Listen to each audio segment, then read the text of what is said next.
It is your boy, Pat the Designer. And it's your boy, Ringo J. And the breeze is back, ladies and gentlemen, back and better than ever. Yeah, Zack Lavine is also back in action. It's a lot of backs today. Man, it's crazy going on. The Bulls have thrown the whole plan off.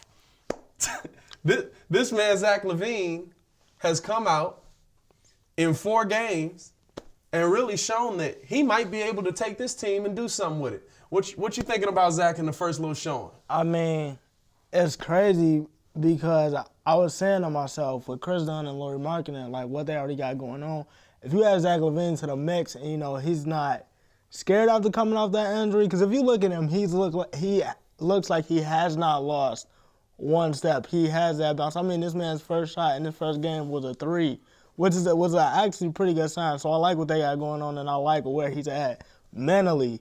Right. Instead of, you know, physically, because mentally is what throws off the injury. So. Right, yeah. In 4 games against Detroit in that first game, he came out, he played 19 minutes. They got him on his minutes restriction. True. He put up 14 points, and he was 3 for 4 from the 3. That's all you can ask for him. And he looks, like you said, he looked like he's confident when he's playing. He's out there playing. He's coming out. He's driving to the bucket. Strong. He's not, you know, timid. Like, we kind of saw, I hate to go back to D Rose, but you almost have to. And it's tough. You know, it's a tough subject because no disrespect to D Rose, but injury takes its toll on you, especially if you keep getting them. True. And so you could tell mentally when he first came back, he wasn't there. Right. And like you said with Zack Lavine, mentally he seems to be there. Now, his last couple games, he struggled shooting, but this is the thing I like about him. One, in the last game against Atlanta, he only had 8 points. He shot like 2 for 9. But he had 9 rebounds. He was playing defense. And like you said, if we can get that mixed together, it could be amazing, man. The Bulls could really have something going on here, man. Yeah, man. I mean, it really could. And, like, Josh, I'm going to go back to the mental aspect of where it's at, because that you're talking about a torn ACL injury. Right. Most people, they don't, like, come back 100%. In their mind, they just don't feel like they're 100%. Right. He's attacking the basket. He's going at the basket, taking contact, you know. I mean, he just looks like he's ready. And I've always said, you know, I feel like with him, Chris Dunn, and Lauri Markkanen, at first I wasn't lukewarm to the trade when y'all traded Jimmy Butler. Sorry to go back to that, but y'all look like y'all developing a decent, you know, rapport and a decent, you know, chemistry with them. Now, the question becomes, now the ball's in the Bulls' court. Right. Because what I'm seeing from the Bulls this year is exactly what I want to see. As players, as a coaching staff, you want to see your team play hard. Right. You know what I'm saying? You don't want to see the players tanking, because that means you got bad players. You don't want to see the coaches tanking, because that means you got bad coaches. Now, what does the organization do? You got the trade deadline here. Do you trade Nico? Do you trade Robin Lopez? Or do you stay the course? What you think about that? I mean, well, at this point, like Nico said that he didn't want to be there. Right. So I mean, you had to get rid of him, but you know, I like the Portis direction. I mean, if I can, you know, get rid of like Felicio or, you know, a couple of other, you know, pieces that's on the little bench that, you know, don't get no playing time. You know, y'all can get some more 3-point shooting or a little bit more defense in there. Right. Then I like where it's going. Right. I like where it's going, because this is where y'all was supposed to go anyway before y'all had picked up D Wade the last season. I think the problem being with what they're doing now is that they're too far out the tank.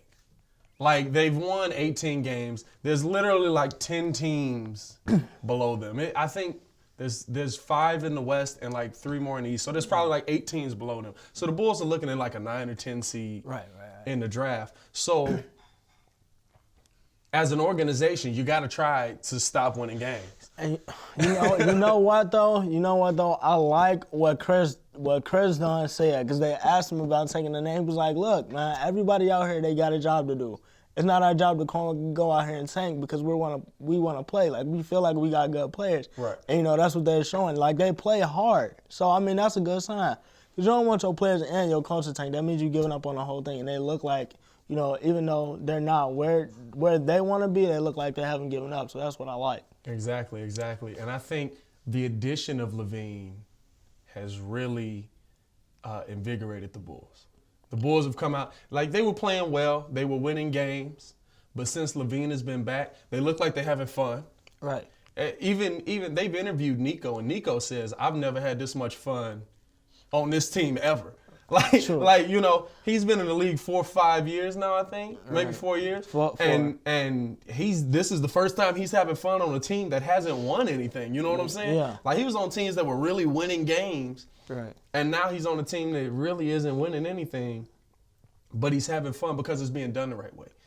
Everybody's playing together well. Everybody's, you know, they all kind of get along. Although, I hate to say this, but if punching him in the jaw could have got him to play this well. Bobby knocking him out? If Bobby knocking him out could have got him to play this well 4 years ago, there would have been a line of Bulls fans ready to take a swing at Nico. Nico, we love you, baby. But if they had came out and said, hey, just hit him in the jaw, man, you take him down, all of a sudden he can shoot 40% from three. Hit him in the jaw, he'll Right. be ready. Hit him in the jaw, he'll be ready. Right.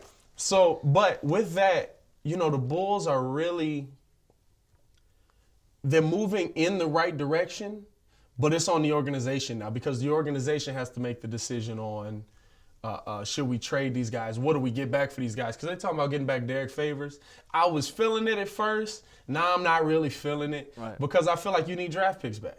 Right. I need to build my team. I need to build my team young. Now Derek Favors still pretty young, but at the same time, what are we really getting back? What kind of players are we getting back?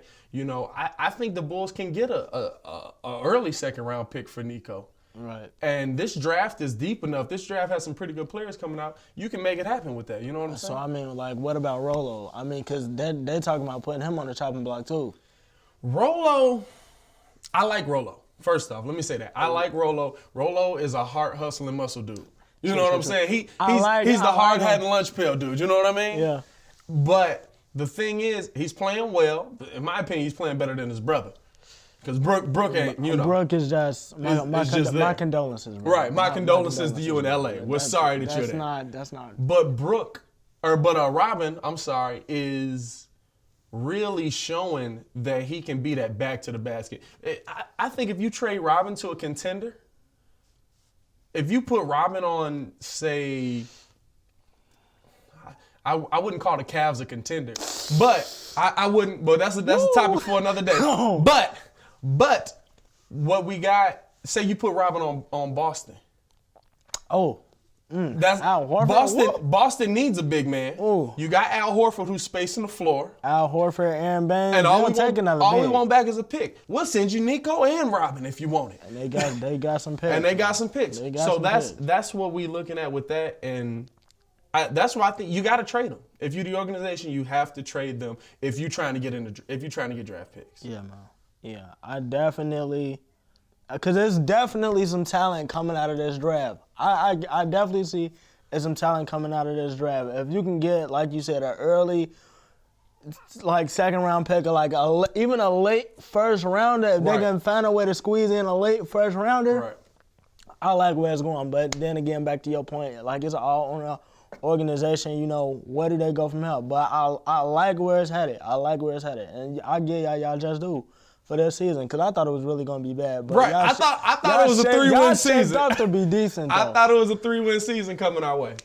But that's what we think about it. Zack Lavine's return. Let us know what y'all think about the return of Zack Lavine. Let us know what y'all think about the direction the Bulls should go in. Be sure to like, subscribe, and share the video. I'm your boy, Pat the Designer. It's Ringo J. You can say your name. It's your boy Ringo J. Ah. You know? This been The Breeze.